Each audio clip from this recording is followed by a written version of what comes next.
Hi everyone, हैलोल्केन्स हैलोरिन्स जो हम लोग समाप्त कर चुके हैं थ्योरी के मामले में भी और एनसीईआरटी प्रॉब्लम से भी।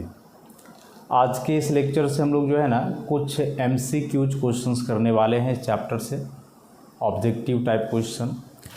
और वे जो क्वेश्चंस हैं बेसिक टू एडवांस लेवल हैं, बोर्ड के एग्ज़ाम में काम आएंगे वैसे क्वेश्चंस।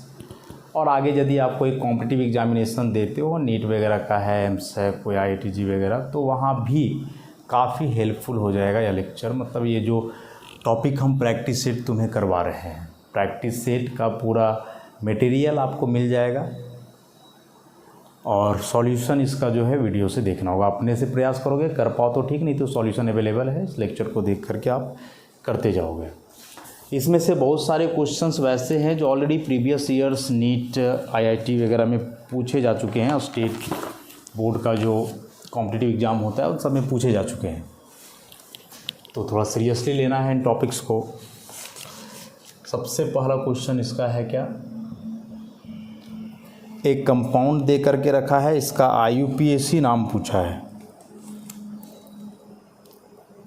एक सिंपल सा कंपाउंड दिया हुआ है CH3C, CH3, CH3,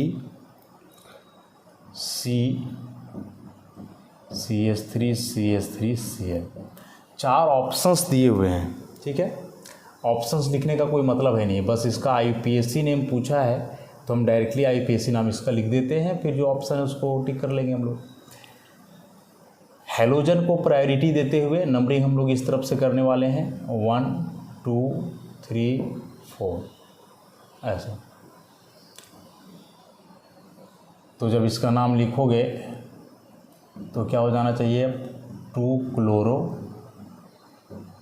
2 3 3 tri methyl और 4 कार्बन का मेन चेन है ब्यूटेन, ठीक है। तो यह एक मैंने क्वेश्चन को जरूरी नहीं कि एग्जाम में है, ऐसे नॉमेनक्लेचर से भी रिलेटेड ऑब्जेक्टिव क्वेश्चंस बनते हैं। अब जरा मिला करके देखो ऑप्शन कौन सा है भाई, तो शायद डी नंबर है ना, D is the correct answer. हाँ, अगला क्वेश्चन बड़ा इंपॉर्टेंट है, which nomenclature is not according to IUPAC system.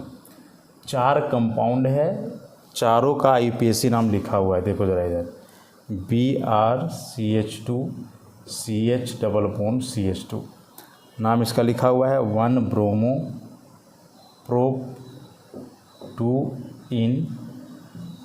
फिर एक क्वेश्चन ऐसा है CH3 CH2 CH3 Br CH2 CH CH3 और यहाँ इसका नाम लिखा हुआ है 4 bromo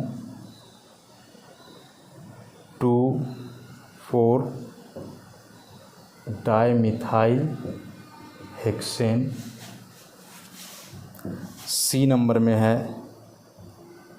CH3 CH CH3 again CH और यहाँ बेंजीन रिंग है CH2 CH3। इसका नाम लिखा हुआ है 2 मिथाइल 3 फिनाइल पेंटेन। और एक D number CH3 C double bond O CH2 CH2 CH2 COOH और इसका नाम है 5-ऑक्सो हेक्सेनोइक एसिड। नॉमेनक्लेचर से ही है। ये 4 कंपाउंड्स दिए हैं, चारों का आईयूपीएसी नाम लिख दिया है। पूछ रहा है कि कौन सा नाम आईयूपीएसी के अनुसार करेक्ट नहीं है। देखो क्वेश्चन को पढ़ो, ये लिखा हुआ ना, which nomenclature is not according to IUPAC system. Nomenclature का कंसेप्ट है, बहुत मुश्किल क्वेश्चन तो है नहीं। ज़रा बता दो इसका आंसर क्या होने वाला है, बताओ। शुरुआत से ही चलें।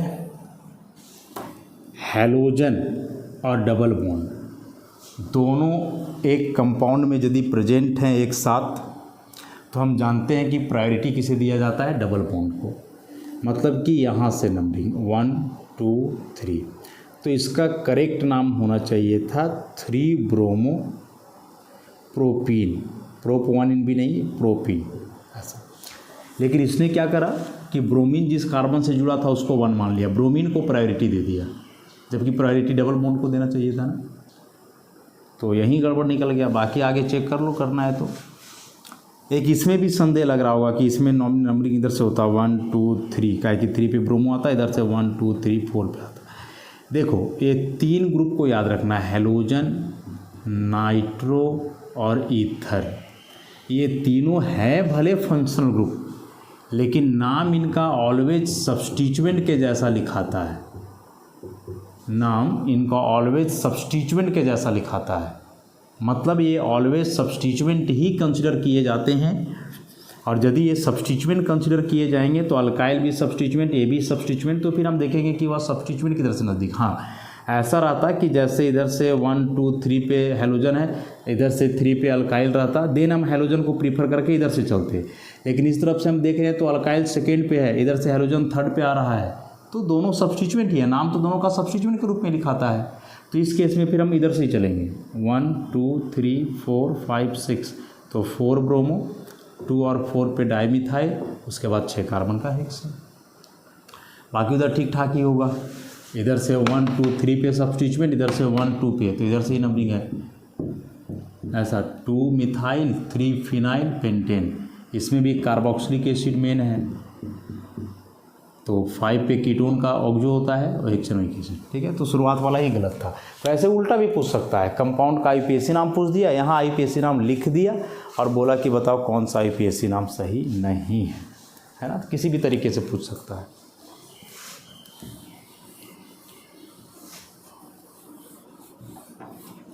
नेक्स्ट क्वेश्चन,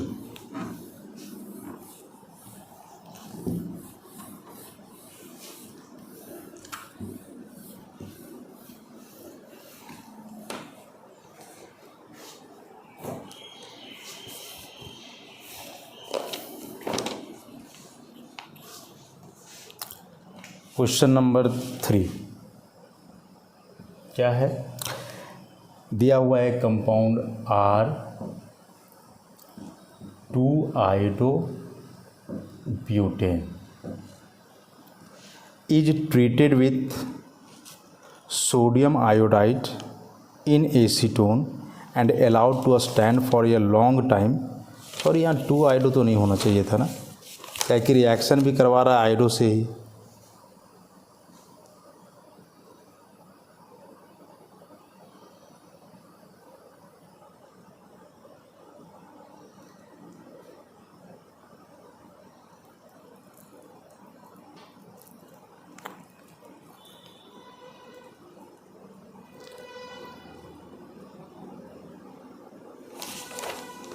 चलो जो दिया उसी के अनुसार चले।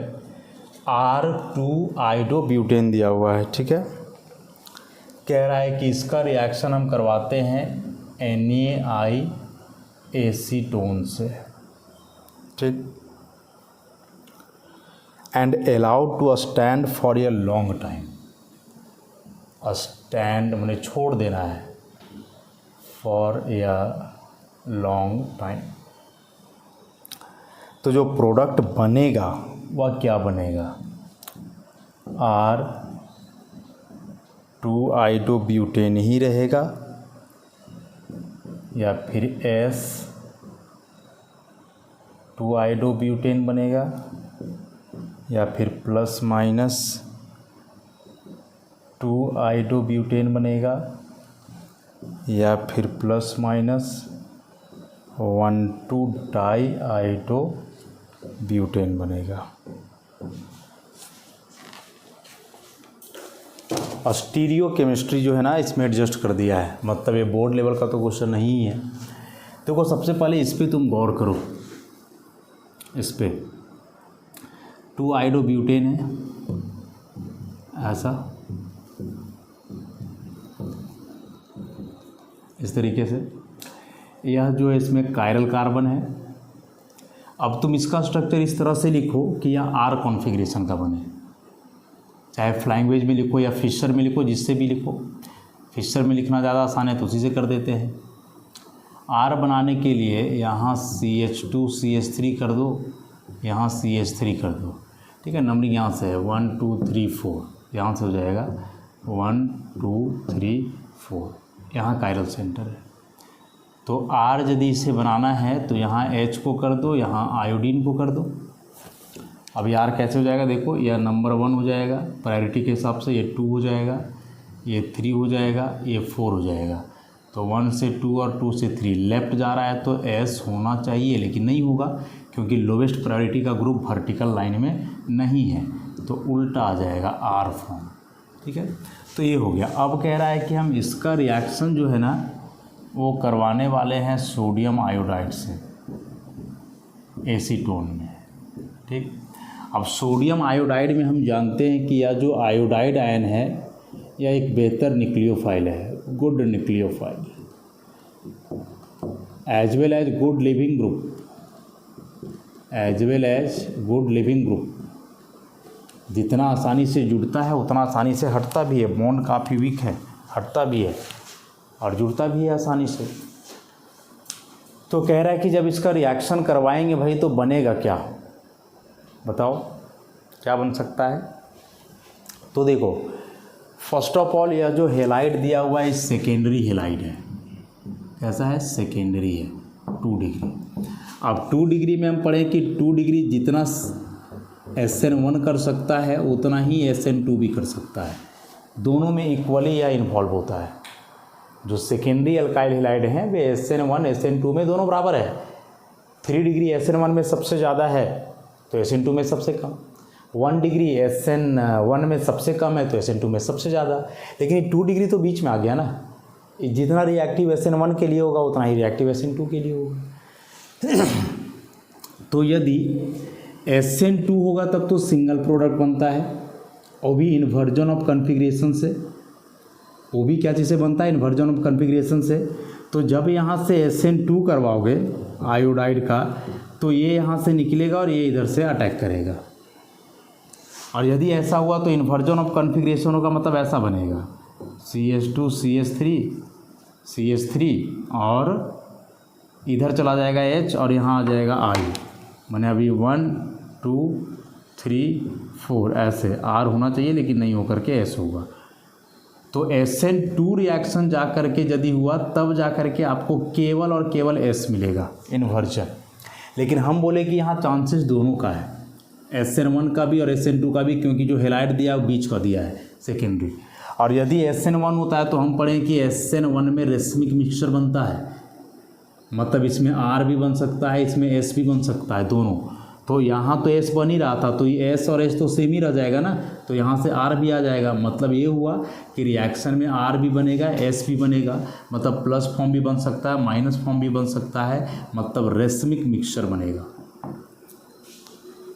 यदि आप प्राइमरी रहता तो हम लोग कहते कि केवल S बनेगा, R का S, inversion of configuration SN2 होता। लेकिन यहाँ SN2 के साथ साथ SN1 भी उतना ही आसान है या उतना ही जो है फिजिबल है रिएक्शन होने के लिए, ठीक है। तो दोनों प्रोडक्ट बनने के चांसेस हैं यहाँ पे, क्योंकि कार्बोकेटायन भी सेकेंडरी बनेगा, स्टेबल है, और SN2 भी हो सकता है। हिंड्रेंस हर तरफ नहीं है, इस तरफ तो न्यूक्लियोफाइल को हिंड्रेंस मिल ही नहीं रहा है ना, ये पूरा एरिया इसका खाली है, तो अटैक हो सकता है। तो इसमें आप आंसर करोगे +-2 आयोडोब्यूटेन। देखो एक यहाँ ये सब यही होता है कंपटीशन वाला एग्जाम में कि कंफ्यूज करके रख देगा कि भाई आयोडोब्यूटेन दिया ही था तो फिर रिएक्शन आयोडीन से काहे करवा रहा है, वो सब चीज़ को तुम मत देखो फिर काहे करवा रहा है। और फिर करवाने के पीछे वजह बता दिए हम कि आयोडीन गुड न्यूक्लियोफाइल है तो गुड लिविंग ग्रुप है, आसानी से हटेगा तो आसानी से जुड़ेगा भी। तो ये सेम चीज़ देख करके कन्फ्यूज करेगा तुम्हें। कॉम्पिटिटिव एग्जाम में यही होता है, उसमें माइंड गेम ज़्यादा चलता है।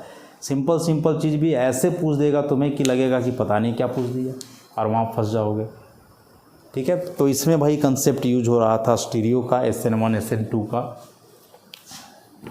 नेक्स्ट क्वेश्चन में अब आ जाएं।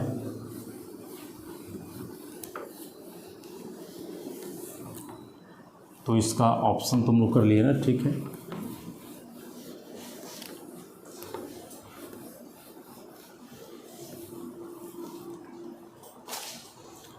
Question number 4,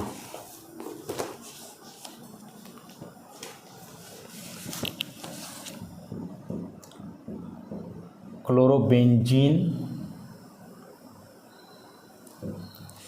can be prepared by reacting aniline with chlorobenzene बनाया जा सकता है एनिलीन का रिएक्शन करवा के। किसके साथ? 4 ऑप्शंस दिए हुए हैं, ऑप्शन हम पढ़ देते हैं। ऑप्शन ए में है hydrochloric acid in the presence of nitrous acid. पहला ए नंबर में रिएजेंट दिया हुआ hydrochloric acid in the presence of nitrous acid. B में cuprous chloride in the presence of aluminium chloride. Cuprous chloride in the presence of aluminium chloride. C number का reagent है chlorine in the presence of aluminium chloride. Chlorine in the presence of aluminium chloride. D number में है nitrous acid followed by heating with cuprous chloride. Nitrous acid followed by heating with cuprous chloride. बताओ, पढ़े हुए हम लोग कि chlorobenzene बनाना है aniline से, तो कैसे बन सकता है? एनिलीन से क्लोरोबेंजीन का फॉर्मेशन हम कैसे कर सकते हैं? बताओ, कौन सा रिएक्शन पढ़े? एनिलीन से डायरेक्ट तो कोई मेथड है नहीं, मतलब कि पहले यहाँ डायजोटाइजेशन करवाना होगा। पहले जो है यहाँ डायजोटाइजेशन करवाना होगा। डायजोटाइजेशन होने के बाद फिर उसका रिएक्शन होगा किससे? सैंडमेयर रिएक्शन या गाटरमैन रिएक्शन, याद करो, वहाँ से हो जाएगा। तो देखो, एनिलीन जो है, फर्स्ट ऑफ ऑल एनिलीन का रिएक्शन नाइट्रस एसिड से होता है, और नाइट्रस एसिड डायरेक्ट अवेलेबल है नहीं, तो वह sodium nitrite plus hydrochloric acid का यूज से बनता है, टेम्परेचर 5 डिग्री सेल्सियस से कम। तो यहाँ से डायजोटाइजेशन होकर के डाइजोनियम सॉल्ट का फॉर्मेशन है, N2+Cl-, ऐसा। अब यहाँ जो यह डाइजोनियम सॉल्ट बना है, इस डाइजोनियम सॉल्ट को हम लोग हीट करते हैं क्यूप्रस क्लोराइड से। सैंडमेयर रिएक्शन पढ़ा है ना हमने, सैंडमेयर रिएक्शन, तो वहाँ से यह बन जाएगा प्रोडक्ट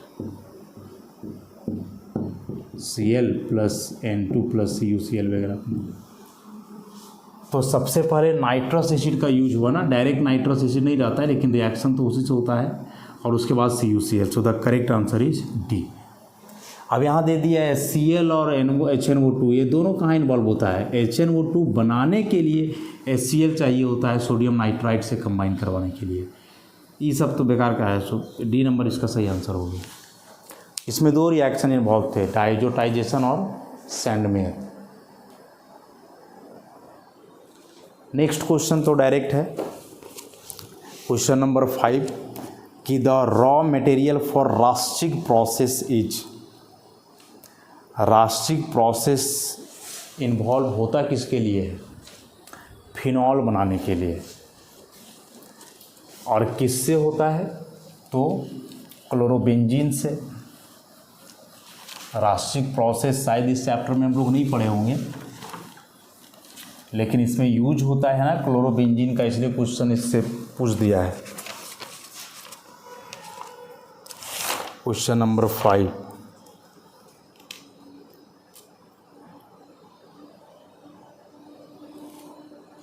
देखो, रास्टिक प्रोसेस, इसमें मेन जो रिएक्शन होता है, शायद नोट्स में हो या ना भी हो तो फिनॉल में होगा, कि बेंजीन का reaction first of all hydrochloric acid air के साथ क्यूप्रिक क्लोराइड के प्रेजेंस में, तो यहाँ फर्स्ट ऑफ ऑल बनता है क्लोरोबेंजीन। ठीक, अगेन इस क्लोरोबेंजीन को हाइड्रोलाइज किया जाता है या स्टीम पास करवाया जाता है, तब जाकर के यहाँ बनता है फिनॉल। फाइनल रिएक्शन इसका यही है, फाइनल रिएक्शन जो है इसका वो यही है रास्टिक प्रोसेस का। रास्टिक प्रोसेस आधा नहीं है, लेकिन हाँ चूँकि रिएक्शन के दरमियान बीच में क्लोरोबेंजीन बनता है और रिएक्शन को यहाँ तक स्टॉप किया जा सकता है, रिएक्शन को यहाँ तक स्टॉप किया जा सकता है, क्लोरोबेंजीन को यहाँ से आइसोलेट किया जा सकता है, इसीलिए रास्टिक प्रोसेस को क्लोरोबेंजीन का फॉर्मेशन में भी इस्तेमाल कर देता है लोग। हालांकि हम क्या बोले कि रास्टिक प्रोसेस पूरा है बेंजीन से फिनॉल तक का कहानी, कि बेंजीन का रिएक्शन HCl और एयर से करवा करके क्यूप्रिक क्लोराइड के प्रेजेंस में क्लोरोबेंजीन का बनना और देन उसको स्टीम के साथ हीट करके फिनॉल बनाना, ये कंप्लीट रास्टिक प्रोसेस है। लेकिन चूंकि बीच में क्लोरोबेंजीन बन रहा है तो क्लोरोबेंजीन के लिए भी इसका इन्वॉल्व कर सकते हैं हम। तो जब क्लोरोबेंजीन बनाना है तो उसके लिए रॉ मटेरियल क्या चाहिए, बेंजीन चाहिए। तो जो ऑप्शन तुम्हें दिया हुआ है ना, ये 4 options, chlorobenzene, phenol, benzene, anisole, तो बेंजीन ही होगा, क्लोरोबेंजीन तो नहीं कह सकते हो, क्योंकि यदि फिनॉल भी बनाना है तो तुम्हें स्टार्ट तो बेंजीन से ही करना होगा, रॉ मटेरियल जो स्टार्टिंग में ले रहे हो तो बेंजीन ही होगा। क्लोरोबेंजीन बनाना है फिर भी बेंजीन रॉ मटेरियल, फिनॉल बनाना है फिर भी, क्योंकि डायरेक्ट यहाँ से तुम चलोगे तो this is not rustic process. Rustic process में बेंजीन से शुरू करना है, अंत चाहे यहाँ करो चाहे यहाँ करो, शुरुआत बेंजीन से होगा। ठीक है, तो ये था इसमें रास्टिक प्रोसेस में। बोर्ड एग्जाम का सिलेबस में ये टॉपिक है नहीं, तो बोर्ड एग्जाम में तो रास्टिक प्रोसेस पूछता नहीं है, लेकिन देखो कॉम्पिटिटिव एग्जामिनेशन का पूछा वो क्वेश्चन है। Next question,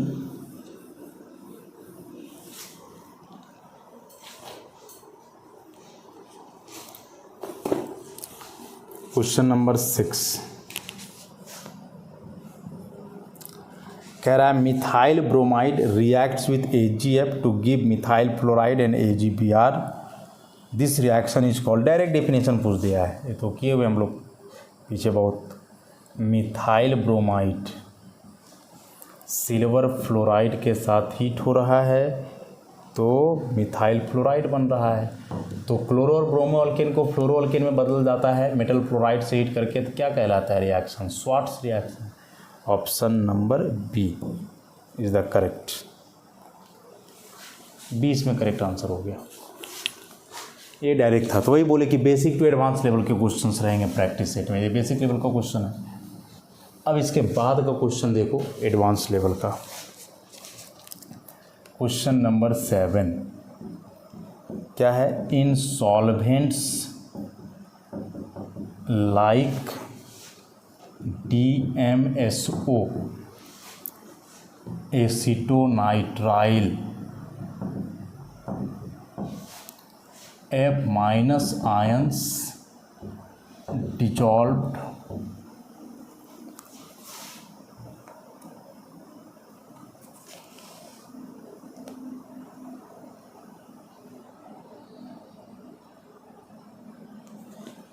F- ions dissolved of NaF is more reactive than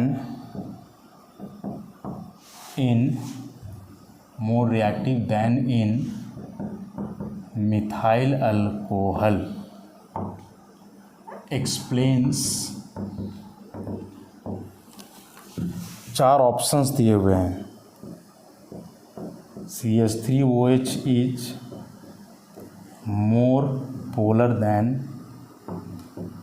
DMSO and CH3Cn, B में CH3OH is less polar, C में unsolvated F- ion in DMSO और CH3Cn acts more efficiently as nucleophile, और D number में OH group is a better leaving group than F-। AIIMS का पूछा हुआ question है, all Indian institute of medical science, AIIMS का पूछा हुआ क्वेश्चन।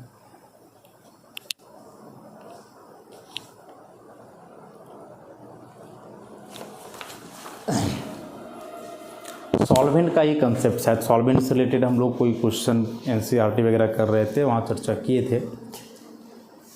कह रहा है कि यदि सॉल्वेंट DMSO और एसीटोनाइट्राइल हो, समझो इन सॉल्वेंट का नेचर। DMSO पता नहीं सुने भी होगे या नहीं, डाइमिथाइल सल्फॉक्साइड,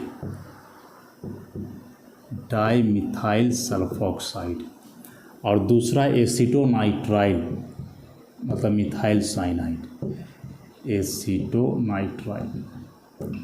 ये दोनों जो है हाईली पोलर नेचर के सॉल्वेंट हैं और साथ ही साथ ये पोलर एप्रोटिक सॉल्वेंट है। पोलर एप्रोटिक, पोलर है मतलब कि डायपोल मोमेंट जीरो नहीं होगा, और एप्रोटिक मतलब डू नॉट गिव H+ नहीं देगा। ऐसा क्यों नहीं देगा? हम जानते हैं H+ वही देता है जिसमें हाइड्रोजन ऑक्सीजन से जुड़ा हो, नाइट्रोजन से जुड़ा हो, कोई मोर इलेक्ट्रोनेगेटिव एलिमेंट से जुड़ा हो। तो इसमें ऑक्सीजन से कोई हाइड्रोजन जुड़ा हुआ नहीं है, नाइट्रोजन से भी नहीं जुड़ा हुआ है। लेकिन वही जो दूसरा सॉल्वेंट इसने लिया है कौन सा, methyl alcohol, methyl alcohol CH3OH, यह पोलर है बट प्रोटिक भी है। प्रोटिक है मतलब ये H+ देता है। क्यों? क्योंकि ऑक्सीजन हाइड्रोजन के इलेक्ट्रॉन को ले लेगा तो H+ यहाँ से दे देगा, और H+ देगा तो कहलाता है प्रोटिक सॉल्वेंट। तो ये जो तीन सॉल्वेंट इसने दिया है, dimethyl sulphoxide DMSO, dimethyl sulphoxide, और एसीटोनाइट्राइल, और तीसरा सॉल्वेंट था अल्कोहल। तो इनमें से बेसिक अंतर यही है कि जो अल्कोहल है मिथेनॉल, वह पोलर प्रोटिक है, डायपोल मोमेंट इसका जीरो नहीं है लेकिन प्रोटॉन देता है, जबकि वे दोनों जो है DMSO और एसीटोनाइट्राइल पोलर वे भी हैं, इवन अल्कोहल से ज़्यादा ही हैं, लेकिन एप्रोटिक है, वे H+ आयन नहीं देते हैं। तो कह रहा है क्या ना कि सोडियम फ्लोराइड जब DMSO और एसीटोनाइट्राइल में घोला जाता है तो इसका जो F- आयन है वह ज़्यादा रिएक्टिव होगा। जब इसी सोडियम फ्लोराइड को मिथाइल अल्कोहल में घोलेंगे तो वहाँ जो F- आयन बनेगा उससे, तो यह ज़्यादा रिएक्टिव क्यों है, उसी के लिए 4 ऑप्शंस दिए हुए हैं। और बेटर देखो, इसको फिगर से समझ लो। मान लो कि यह एक कंटेनर है और इस कंटेनर में DMSO या फिर एसीटोनाइट्राइल है, ठीक, और एक दूसरा बर्तन है, इसमें मिथेनॉल है। कह रहा है कि दोनों में हम सोडियम फ्लोराइड को डिजॉल्व कर रहे हैं, तो यहाँ F- बनेगा, Na+ भी बनेगा ऐसा, और यहाँ भी हम सोडियम फ्लोराइड को डिजॉल्व कर रहे हैं तो यहाँ भी F-। तो कह रहा है कि यहाँ वाला जो F- है वो ज़्यादा रिएक्टिव है, मोर रिएक्टिव, और यहाँ वाला कम है। क्यों कम है वही पूछ रहा है। तो वजह बता रहा है, क्या मिथेनॉल ज़्यादा पोलर है DMSO और CH3CN से? नहीं, मिथेनॉल कम ही पोलर है। तो क्या मिथेनॉल कम पोलर है इसलिए? तो पोलर वाला से तो हमको नहीं लगता है कि इसे एक्सप्लेन कर सकते हो, तुम नहीं कर सकते हो। देखो होता क्या है कि जब तुम यहाँ मिथेनॉल में डिजॉल्व करोगे तो जैसा कि मैंने कहा, मिथेनॉल एक पोलर प्रोटिक सॉल्वेंट है, या अपना H+ दे सकता है। तो जब यह अपना H+ देगा तो यह H+ F- से कंबाइन करके न्यूट्रल HF मॉलिक्यूल बना देगा। लेकिन चूंकि ये एप्रोटिक है, यहाँ H+ नहीं आएगा, तो H+ नहीं आएगा तो जो F- है वो एज इट इज रह जाएगा, F-C, मतलब यहाँ F- रह गया, लेकिन यहाँ F- सॉल्यूशन में जाने के बाद HF बन गया। अब यहाँ फ्लोरीन का नेगेटिव चार्ज हट गया तो ऑब्वियसली इसका न्यूक्लियोफिलिसिटी खत्म हो गया। अभी डायरेक्ट अपना लोन पेयर थोड़ा ना देगा, इतना इलेक्ट्रोनेगेटिव एलिमेंट है, डायरेक्ट लोन पेयर नहीं देगा। नेगेटिव रहता तो शायद अटैक कर सकता था, जो कि यहाँ है, इसका यहाँ 4 का 4 लोन पेयर है, नेगेटिव चार्ज भरा पड़ा है, आसानी से अटैक कर देगा, फ्री है। लेकिन यहाँ यह H से कंबाइन करके अपना नेगेटिव चार्ज खत्म कर लिया तो रिएक्टिविटी इसका क्या हो गया, डिक्रीज कर गया। तो जब भी पोलर प्रोटिक सॉल्वेंट आ जाए तो वहाँ याद रखोगे कि न्यूक्लियोफिलिसिटी डिक्रीज करता है, खास करके ऐसे आयन का जो स्मॉल साइज के हों। फ्लोराइड हम जानते हैं कि हैलोजन में सबसे छोटा है, तो हाइड्रोजन से इसका कॉम्बिनेशन बहुत ज़बरदस्त होगा। हाँ, वही यदि आयोडाइड रहता तो उतना फर्क नहीं पड़ता है, क्योंकि हाइड्रोजन का आयोडीन से कम्बिनेशन बहुत बेकार होता है। हाइड्रोजन बहुत छोटा साइज का है, आयोडीन बहुत बड़ा साइज का है, तो दिक्कत हो जाता है। लेकिन बात इसने फ्लोराइड की है, और फ्लोराइड स्मॉलेस्ट साइज का हाइड्रोजन है, तो हाइड्रोजन से उसका कम्बिनेशन बेहतर होगा। ठीक है, तो आंसर ये हो जाएगा कि अनसॉल्वेटेड F माइनस आयन इन DMSO और CH3CN। अनसॉल्वेटेड का मतलब हुआ सॉल्वेंट के साथ जुड़ेगा नहीं।